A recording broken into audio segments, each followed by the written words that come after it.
Central modern BEd college की online class में आपका स्वागत है। हम विश्व के इतिहास में आज हम जर्मनी में जो नाजी दल का जो उदय हुआ उसके बारे में अध्ययन करेंगे कि वो कौन सी कारण थे, कौन सी परिस्थितियाँ थी जिसके कारण जर्मनी में नाजी दल का उत्थान हुआ। जर्मनी में जो नाजी दल का उत्थान हुआ उसे अधिनायकवाद या सर्वसत्तावाद के नाम से जाना जाता है। यानी ये विचारधारा अगर हम बात करें, इसे फासिज्म की तरह ही समझा जा सकता है कि किस प्रकार से उसने जो सरकार सामान्यतः जो समस्त गतिविधियां हैं वह समस्त गतिविधियां मानव की जो वहाँ रहने वाले जो लोग हैं, निवासी हैं, उन सब की गतिविधियों पर पूरा संपूर्ण नियंत्रण सरकार का होता है।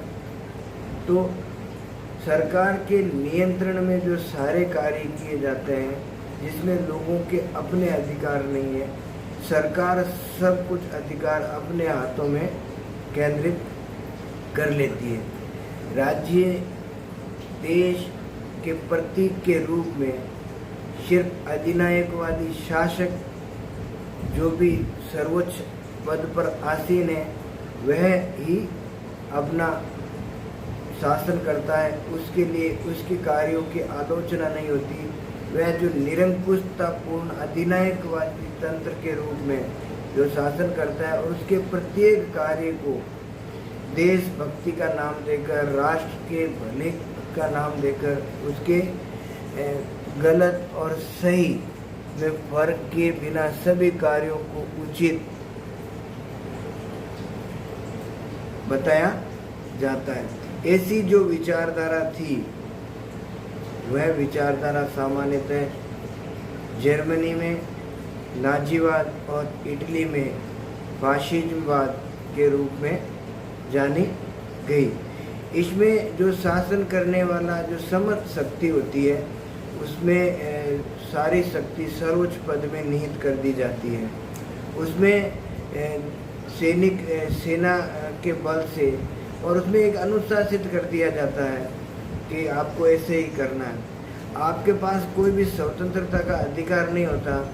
आपके जो लोकतांत्रिक अधिकार है उन अधिकारों का समाप्त कर दिया जाता है और आप में देशभक्ति के नाम पर, युद्ध के नाम पर आपके अंदर एक जहर भर दिया जाता है, उन्माद भर दिया जाता है और उसके लिए आपको अपने देश के लिए सर्वोच्च त्याग करने के लिए एक उन्माद के रूप में जो गलत है उसको भी सर्वोच्च पद पर आसीन व्यक्ति अपने हितों की पूर्ति के लिए उसका प्रयोग करता है। अधिनायकवादी व्यवस्था कहलाती है। तो ऐसी जो व्यवस्था जर्मनी में स्थापित हुई, जो अधिनायकवादी सत्ता थी या सर्वाधिकारवादी सत्ता थी, उसे जर्मनी में नाजीवाद के नाम से जाना गया। जर्मनी में जो नाजीवाद है उस नाजीवाद का उदय किन कारणों से हुआ या वह कौन सी परिस्थितियाँ थी जिसके कारण जर्मनी में अधिनायकवादी सत्ता स्थापित हुई या नाजीवाद का उदय हुआ। तो उसमें सबसे पहला कारण अगर हम देखें कि जर्मनी में नाजीवाद का उत्थान का प्रमुख जो कारण था वह था प्रथम विश्व युद्ध के बाद जो वर्साई के महल में जो पेरिस शांति समझौते किए गए और वर्साई की संधि में जर्मनी की जो उपेक्षा की गई वह उसका प्रमुख कारण था। वर्साई के महल में मित्र राष्ट्रों ने जर्मनी के साथ तिरस्कारपूर्ण व्यवहार किया, उसके स्वाभिमान को ठेस पहुंचाई गई और जो 28 जून 1919 को जो पेरिस के वर्साई की संधि हुई और जिस पर जर्मन सम्राट को हस्ताक्षर करने पड़े, वह सम्राट का ही नहीं पूरी जर्मनी का अपमान था। उस वर्साई की संधि में जर्मनी के उपजाऊ क्षेत्र अल्सास लॉरेन के प्रदेश, सार का जो औद्योगिक क्षेत्र, खनिज संपदा वाला क्षेत्र, जर्मनी के सेना भंग कर दी गई, उसकी क्षतिपूर्ति की 5 अरब की राशि डाल दी गई। डैंजिंग बंदरगाह उसके औपनिवेशिक साम्राज्य को मैंडेट पद्धति के तहत आपस में बांट लिया गया। जर्मनी को आर्थिक, राजनीतिक, सैनिक दृष्टि से पूरी तरह पंगु बना दिया गया था। तो और उसके बाद 5 अरब की क्षतिपूर्ति की राशि भी जर्मनी पर डाल दी गई और प्रथम विश्व युद्ध का उत्तरदायित्व भी जर्मनी पर थोप दिया गया। इस प्रकार वर्साई के जो संधि थी, उस संधि में जर्मनी की जो उपेक्षा की गई, उसका जो अपमान किया गया, उसका पारंपरिक गौरव और सम्मान था, उसको समाप्त कर दिया गया। उसके आर्थिक ढांचा बिखेर दिया गया, उसकी सैनिक शक्ति खत्म कर दी गई, उसके औपनिवेशिक साम्राज्य को भंग कर दिया गया, आपस में बांट लिया गया। इससे और अधिक जर्मनी की दुर्दशा कुछ हो नहीं सकती। इन संधि से जर्मनी के आर्थिक हालात बहुत खराब हो गए, लोग बेरोजगारी की कगार पर पहुंच गए, औद्योगिक उत्पादन उसका समाप्त हो गया, किसान आर्थिक संकट में बहुत अधिक कर्ज में डूब गए। जर्मनी को अभी भी अपना कर्ज विदेशों को चुकाना है। उनके डैंजिंग बंदरगाह को 15 साल के लिए राष्ट्रसंघ के अधीन डाल दिया गया। सेलेस्विंग क्षेत्र भी उससे छीन लिया गया। ठीक ऐसे ही उसके बड़े क्षेत्र को लेकर पोलैंड जैसे नए राज्य की स्थापना कर दी गई। तो इस प्रकार अगर हम देखें तो जो जर्मनी का अपमान किया गया, उसके पीछे जो मित्र राष्ट्रों ने साजिश रची जर्मनी के अंत की। समय के साथ मार्शल फोर्स ने इस संधि को पढ़ने के बाद में कहा था कि ये स्थायी युद्ध शांति संधि नहीं है, बल्कि ये तो 20 वर्ष का युद्ध विराम है।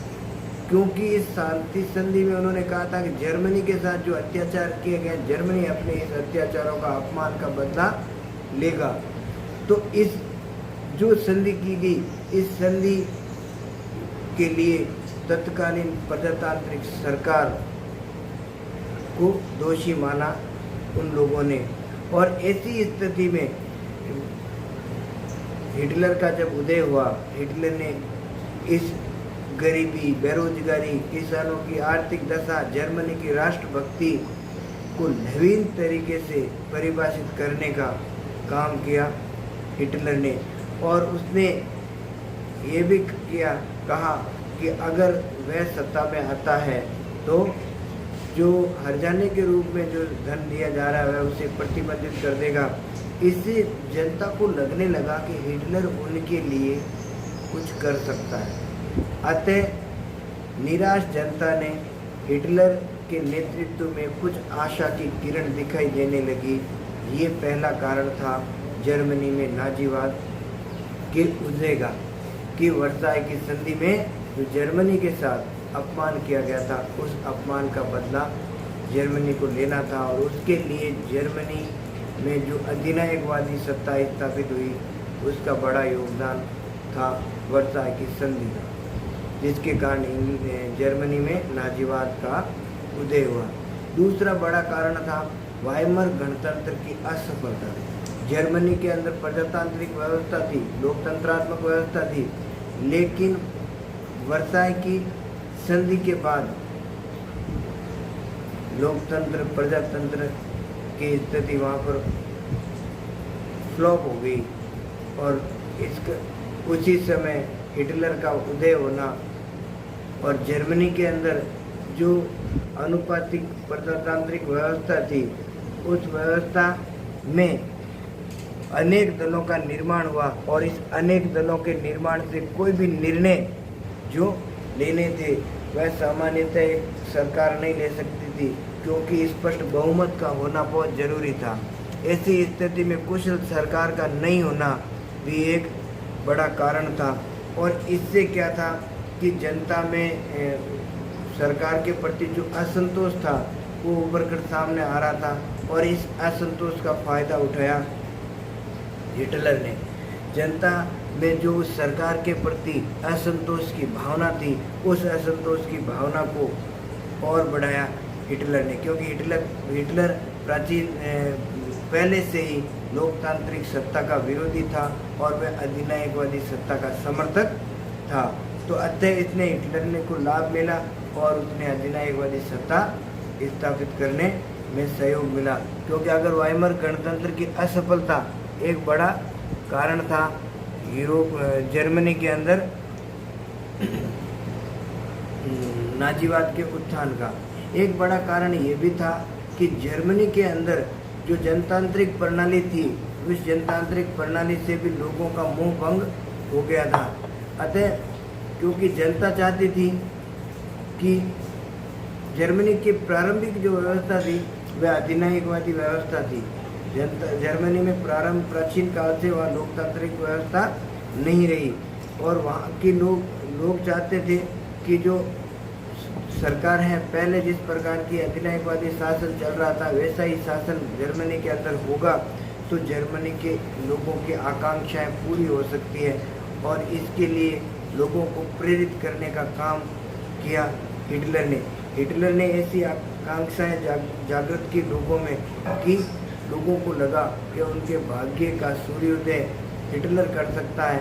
और हिटलर ने इसलिए लोगों को और अधिक समर्थन प्राप्त करना प्रारंभ कर दिया कि लोग जर्मनी वर्साई के समझौता जो हुआ वह समझौता जिसमें जब जर्मनी को अपमान सहना पड़ा, उसके पीछे हिटलर ने कहा यहाँ की जनतांत्रिक सरकार थी। अगर अधिनायकवादी सरकार होती तो जर्मनी के साथ इस प्रकार का दयनीय स्थिति नहीं होती। तो इस प्रकार उसने जर्मनी में जो जनतांत्रिक प्रणाली थी उसकी जनता मोह भंग हो रहा था और उस मोह भंग में आग में घी डालने का काम हिटलर ने किया, क्योंकि जनता ने भी इस बात को स्वीकार किया कि जर्मनी के जो लोकतांत्रिक सरकार है वह वर्साई के समझौते के कारण पूरी तरह फैल हो गई और उससे जनता का मोह भंग हो गया। और जो अनुपातिक प्रतिनिधित्व प्रणाली के कारण जर्मनी में बहुत सारे दलों का उभार आ गया था, बहुत सारे दल उभर कर सामने आ गए थे। तो ऐसी स्थिति में इस पर सरकार नहीं थी और उस स्थिति में जब मोह भंग हो रहा था उस स्थिति में अधिनायकवादी सत्ता के रूप में हिटलर का उदय हुआ और उसने जनता को अपनी ओर मोड़ने का काम किया। बड़ा कारण एक जर्मनी में हिटलर के उदय का एक बहुत बड़ा कारण था साम्यवाद का प्रसार भी। उसने रूस के अंदर जब साम्यवाद का प्रसार हुआ तो रूस के साथ जर्मनी में भी साम्यवाद का प्रसार हो रहा था और हिटलर के लिए सबसे बड़ी समस्या साम्यवाद थी। अतः हिटलर ने बढ़ते साम्यवाद के प्रसार को रोकने के लिए जर्मनी के अंदर साम्यवाद विरोधी विचारधाराओं का फैलाना प्रारंभ किया। उसने लोगों को बताया कि अगर साम्यवाद का प्रभाव बढ़ता गया तो जर्मनी के लोग जर्मन लोगों के लिए नहीं रहेगी, बल्कि ये तो रूस के अधीन उनके साम्यवाद की गुलाम हो जाएगी और उस गुलामी में जीना जर्मनी के लोगों के लिए उससे बुरा और कुछ हो नहीं सकता। अतः उसने साम्यवाद के प्रसार को रोकने के लिए जर्मनी के अंदर साम्यवाद विरोधी विचारधाराओं का प्रसार किया और जिसमें उसने कहा कि अधिनायकवादी सत्ता ही साम्यवादियों के बढ़ते प्रभाव को रोक सकती है।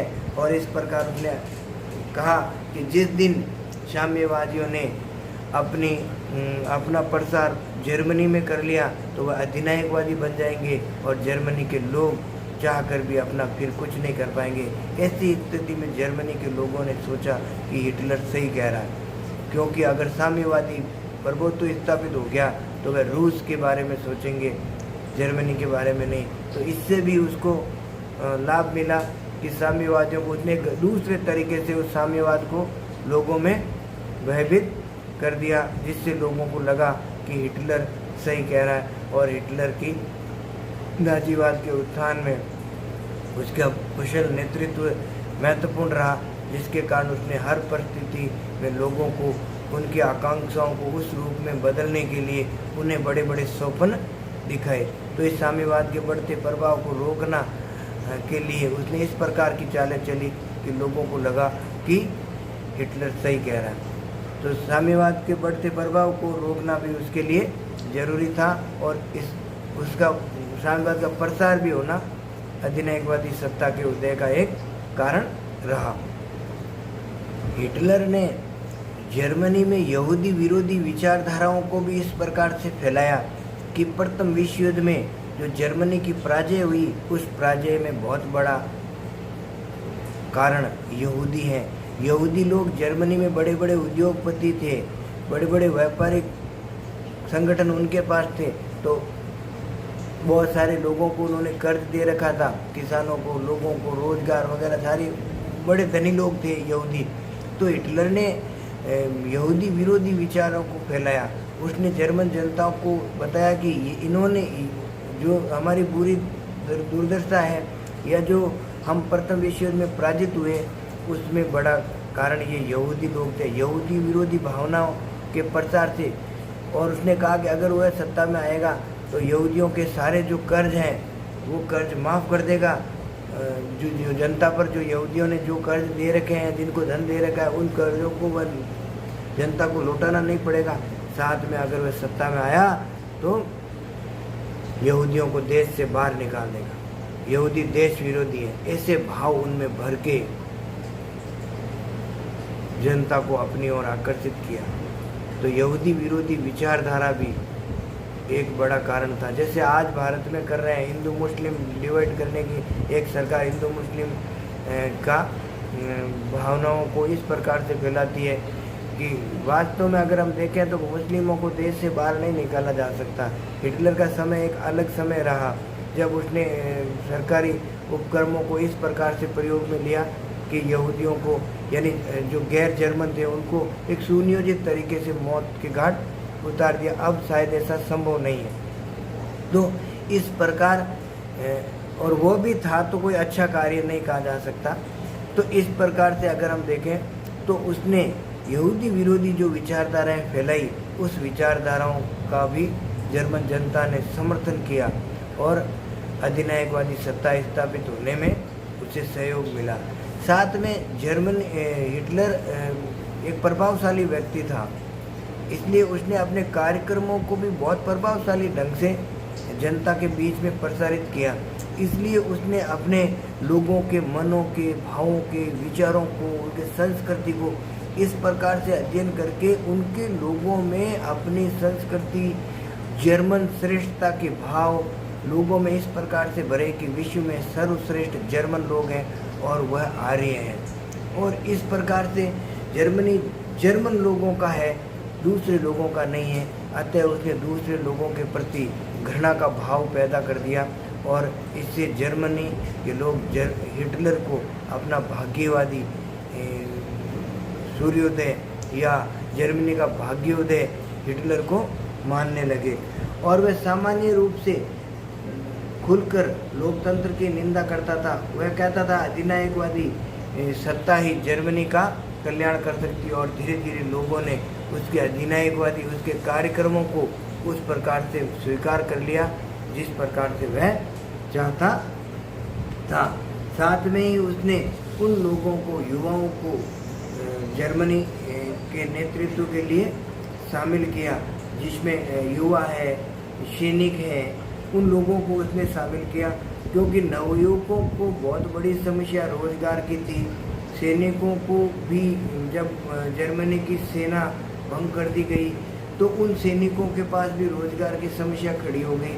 तो उसने जब कहा कि वर्साई के महल में जो अपमानजनक संधि की गई है वो हम नहीं मानेंगे, हम सेना का गठन करेंगे, हमारे खोए हुए प्रदेशों को वापस प्राप्त करेंगे, इसने उसे नवयुवकों का, सैनिकों का भरपूर सहयोग मिला, कर्मचारियों ने उनका समर्थन किया और इस प्रकार उसने वह जनता में बहुत जल्दी लोकप्रिय हो गया, क्योंकि उसने राष्ट्रभक्ति, देशभक्ति के नाम पर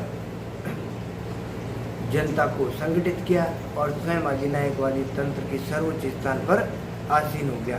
साथ में उसने अपनी राजनीतिक जो विचारधारा थी उसको भी स्पष्ट खुलकर जनता के सामने रखा।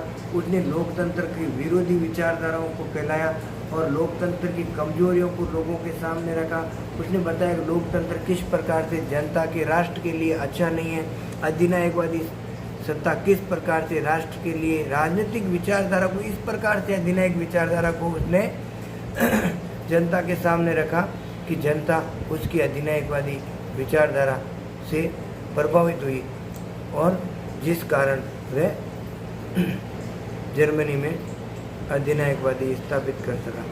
फिर अगर हम बात करें तो इस अधिनायक तंत्र का एक बड़ा योगदान तो हिटलर खुद का था, जिसके अंदर वह प्रतिभा थी, वह प्रभावशाली व्यक्ति था, कुशल योद्धा होने के साथ साथ वह बहुत अच्छा वक्ता था। वह जिस किसी को भी विचारों से बात करता, अपने विचारों को प्रभावित करने की उसमें क्षमता थी। तो बचपन से अगर देखें तो वह गरीबी में पला बढ़ा, ज़्यादा उच्च शिक्षा प्राप्त नहीं की, पहले नौकरी की, फिर वह सेना में भर्ती हो गया प्रथम विश्व युद्ध में। प्रथम विश्व युद्ध में उसने बहुत अच्छा वीरता का प्रदर्शन किया। जर्मनी ने उसे आयरन क्रॉस भी मिला, लेकिन जर्मनी उसमें पराजित हुआ। वर्साई के महल में जब अपमानजनक जब संधि हुई तो उससे वह बहुत दुखी हुआ। इससे उसके अंदर विद्रोह की भावना, इस लोकतांत्रिक विचारधाराओं की भावना और अधिक बलवती हो गई। और फिर जब उसे एक गुप्त संस्था का पता चला जो लोकतंत्र विरोधी है, वह उसका सदस्य बन गया और उसी स्थिति में वह सर्वोच्च स्थान तक पहुंच गया और आगे चलकर यही दल नाजी दल के नाम से प्रसिद्ध हुआ। और जब इसने विद्रोह किया लोकतांत्रिक व्यवस्था के खिलाफ तो इसे सज़ा भी हुई, इसे जेल में डाल दिया गया, जहाँ ये 8 महीने तक जेल में रहा। वहाँ उसने अपनी आत्मकथा लिखी, मीन कैम्प, और अपने संघर्ष, मेरा संघर्ष नामक। तो इस प्रकार से एक नेतृत्व क्षमता जो हिटलर में थी वो भी एक बड़ा कारण थी कि वह लोगों को प्रत्येक विचारों को इस प्रकार से समझाने में सफल हो जाता कि लोग उसकी विचारों को, उनके भावों को, उनकी बातों को महत्वपूर्ण। तो हिटलर का खुद का एक नेतृत्व भी नाजीवाद के उदय का एक कारण था और अंतर्राष्ट्रीय परिस्थितियाँ उसके साथ थी, जिसके कारण जर्मनी में नाजीवाद का उदय हुआ।